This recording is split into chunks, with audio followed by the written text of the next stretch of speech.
JR, muitas participações já pelo nosso WhatsApp. E já vamos aproveitar, Coronel Viveiros, já comentar aqui. Goiás é segundo em multa por transporte irregular. O senhor já comandou o batalhão de trânsito, né? Rodoviário, não é verdade? O senhor tem muita experiência sobre transporte. Goiás aí, ó, ficou com o segundo lugar, né? Segunda posição no pódio aí, entre essas multas, 810 infrações por serviço sem autorização ou permissão. Como é que é isso, Coronel? Bom, há uma busca muito grande por comércio em Goiânia, a gente sabe disso, né? Principalmente aí o estado do Mato Grosso, Pará, Maranhão, manda muita gente para Goiás para fazer compra, mercadoria, esse tipo de coisa. Mas também tem uma peculiaridade em Goiás, Elisa. Goiás é passagem, né? Passagem de quem vai para São Paulo, quem vai para o norte. Então tem muitas vias de passagem por Goiás, o que incrementa ainda mais esse movimento que já é grande. Seria grande naturalmente, mas com essas passagens aumenta ainda mais. Essas multas, pela experiência, na época que o senhor comandava o batalhão de trânsito rodoviário, quais eram as principais multas? Elias, por incrível que pareça, naquela época, eu acredito que ainda hoje trata-se da mesma coisa. São aquelas multas com relação à segurança do veículo. Por exemplo, o pneu do veículo sem ter condições de trafegar, falta de equipamento de segurança no veículo, documentação inexistente, falta de iluminação, de farolete. Então essas eram as notificações mais comuns quando eu passei pelo rodoviário e acredito que ainda hoje sejam as mesmas. Uma informação que está num quadro do Jornal Popular, olha só, 153 destas multas foram por trafegar com veículo em serviço apresentando defeito em equipamento ou em item obrigatório. Então, diretamente ligado à segurança dos passageiros. Exatamente. Questão de equipamento obrigatório, o funcionamento mecânico do veículo, tudo isso está relacionado aí à segurança do passageiro. Mesmo, a gente percebe aqui também, um grande número, né, de veículos que transitam e receberam essas multas por falta de permissão. O passageiro, ele sabe disso?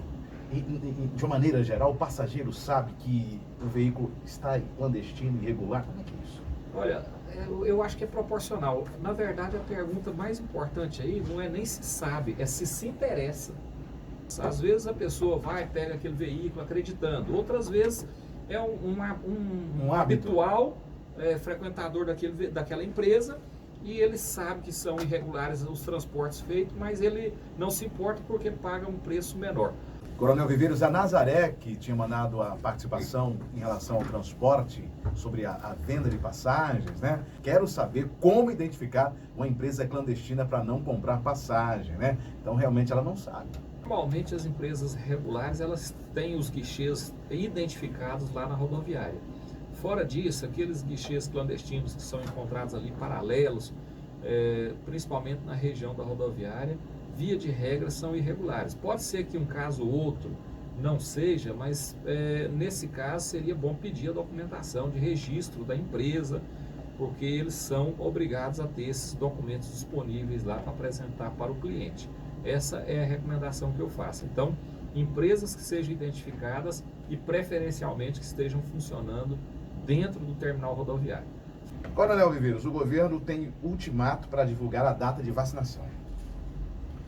Eu acho que o Brasil, as instituições estão perdendo a noção do que é sua competência, sua responsabilidade.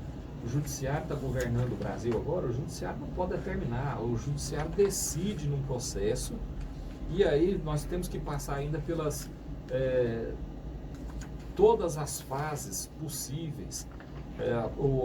No caso aí o governo tem que responder, o governo pode dar uma explicação plausível e é incoerente essa exigência do STF, esse interesse do STF ter essa resposta, primeiro porque não lhe compete isso, esse tipo de imposição.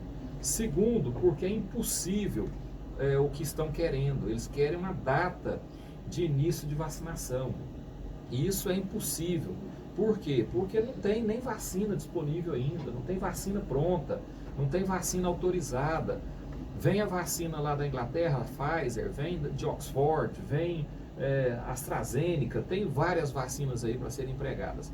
Agora, essas vacinas terão no Brasil o mesmo efeito que elas têm lá fora? Então precisa passar por testes. É impossível, porque ninguém, nenhum órgão tem essa resposta ainda. Isso é porque o governo federal enviou ao Supremo Tribunal o Plano Nacional de Vacinação contra a Covid-19. O documento prevê a disponibilização de 108,3 milhões de doses para mais de 51 milhões de pessoas de grupos prioritários, divididos em 4 fases. O plano, porém, não apresenta uma data para início da vacinação. O ministro do STF, Ricardo Lewandowski, determinou que o Ministério da Saúde informe, no prazo de 48 horas, as datas de início e término do Plano Nacional. Em um vídeo publicado na internet, o secretário executivo do Ministério da Saúde, Elcio Franco, afirmou que seria irresponsável especificar a data de início de imunização sem registro e aprovação de vacinas pela Agência Nacional de Vigilância Sanitária, a Anvisa. Eu fico pensando, será que o Lewandowski está brincando? Porque burro ele não é, eu imagino que ele não seja, não chegaria onde chegou sendo burro. Então como é que faz um questionamento desse se ninguém tem previsão de quando essas vacinas estarão prontas para serem aplicadas no Brasil? Aí vão dizer, não, mas já foi aprovada lá na Inglaterra, foi aprovada no Canadá, foram 3 ou 4 países que aprovaram apenas essa vacina. Então estão querendo milagre, estão desrespeitando, não são os órgãos do governo não, estão desrespeitando o cidadão, estão desrespeitando o povo, aquele que está aí na expectativa de receber a vacina, de ser imunizado, de voltar às suas rotinas, à sua atividade normal.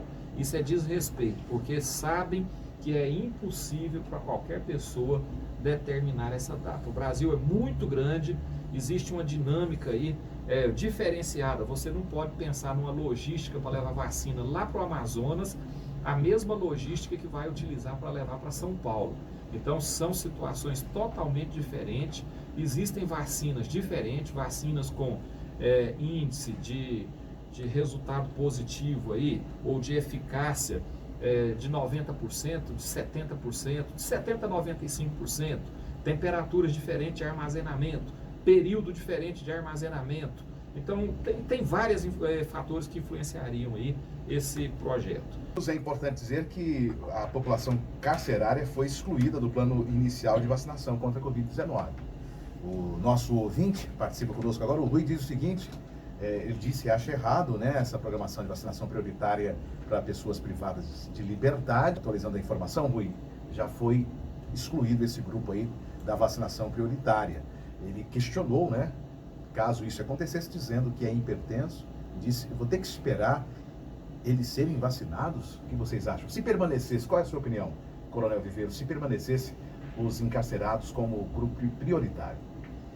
Nós temos que pensar que o governo tem responsabilidade de cuidar do preso, né? Mas esse cuidado com o preso, ele não pode superar a necessidade do governo cuidar das pessoas. Como você disse, Elias, 100 e poucos milhões de doses, né? Nessa primeira remessa aí que o Brasil espera, porque não há previsão de chegada, é bom frisar isso. Só 108 milhões e 300 mil doses. Que seria suficiente para 50 e poucos milhões de brasileiros, né? Uma vez que são dose dupla, não adianta você aplicar a vacina uma única vez, você tem que fazer dose dupla, e isso, então, teria que fazer essa divisão, 51 milhões de pessoas. Nós temos 213, 214 milhões de brasileiros. Então, por que é que você vai pegar esses recursos que você tem pequeno e priorizar o preso, se você tem aí uma gama de pessoas que são socialmente mais importantes nesse aspecto, que são, por exemplo, os profissionais de saúde. Nós não podemos prescindir deles agora, nós precisamos cuidar deles para que eles possam cuidar da população. Então a prioridade número 1 nesse momento são os profissionais de saúde. Depois vem profissional de educação, que nós precisamos que nossas crianças retornem para a sala de aula.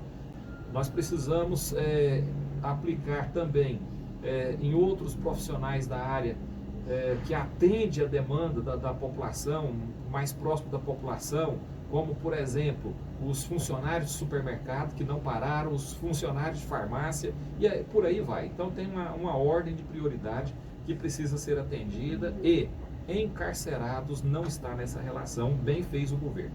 Pesquisa Datafolha informando que 22% dos entrevistados disseram que não pretendem se vacinar. O número subiu bastante em relação à pesquisa feita em agosto, que eram apenas 9%, ou seja, mais que dobrou o número de pessoas que não pretendem se vacinar, Coronel Viveiros. Essa vacina foi produzida com tecnologia nova, reduziu bastante o prazo de produção de vacina. Antigamente demorava-se até 10 anos para produzir uma vacina. Agora conseguiram, em menos de um ano, produzir a vacina para o Covid. É óbvio que as pessoas vão ficar desconfiadas disso. É por isso que os órgãos responsáveis, a Anvisa, por exemplo, precisa ter segurança na liberação dessa vacina para não ser responsabilizado por eventuais consequências, e nós temos que ter paciência para que essa vacina chegue com segurança a toda a população. É nisso que nós temos que focar. Nós precisamos focar em vacina que venha com eficácia para resolver o problema e sem contraindicação para não criar novos problemas. É nisso que nós temos que estar de olho. Participação da Maria Viana falou: bom dia, Elias. O coronel falou bem. Os trabalhadores das farmácias e supermercados nunca pararam. Não ouvi ninguém dizer que estão entre a prioridade na vacina. Participação da Maria. Agora estão. É hora de ir embora, final de mais um JR. Coronel Viveiros, obrigado por sua participação. Deus abençoe.